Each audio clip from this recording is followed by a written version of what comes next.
Comme promis, on se retrouve pour la partie 2 dans la confection des box pour les maîtresses et les assistantes. On enchaîne avec la pâte à tartiner spéculoos que je verse dans des petits pots de yaourt. J'avais une collection de pots de yaourt parce que je m'étais promis de faire des yaourts faits maison, j'en ai jamais fait. Du coup, je me suis dit, eh ben c'est l'occasion de les utiliser pour ça. Ensuite, j'enchaîne avec les fournées de cookies. Donc j'ai fait deux fournées de 15 cookies à peu près pour environ 30 cookies.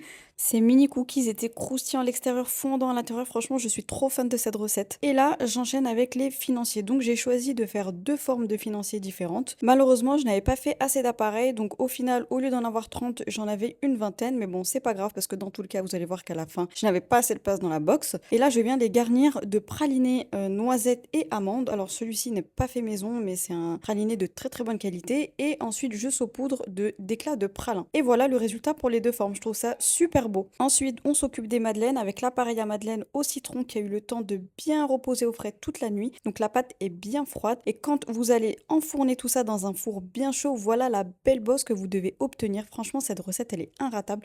Pour les personnes qui l'ont testée et qui n'ont pas eu la bosse, c'est qu'il y a eu un problème quelque part, c'est que vous avez mal suivi la recette. Ensuite, pour les sablés, donc pareil, j'ai fait deux formes, des ronds et des cœurs avec un tampon thank you. Je trouve que ça ressort trop bien. C'était des sablés cannelle fleur d'oranger, ils étaient épais et fondants, ils étaient délicieux. Et là, c'est parti pour tout emballer et c'est clairement la tâche qui m'a pris le plus de temps. Alors, votre cousine, comme d'habitude, elle s'est tuée à la tâche à mettre une gourmandise par sachet, alors que j'aurais pu en mettre plusieurs à l'intérieur, mais c'est pas grave.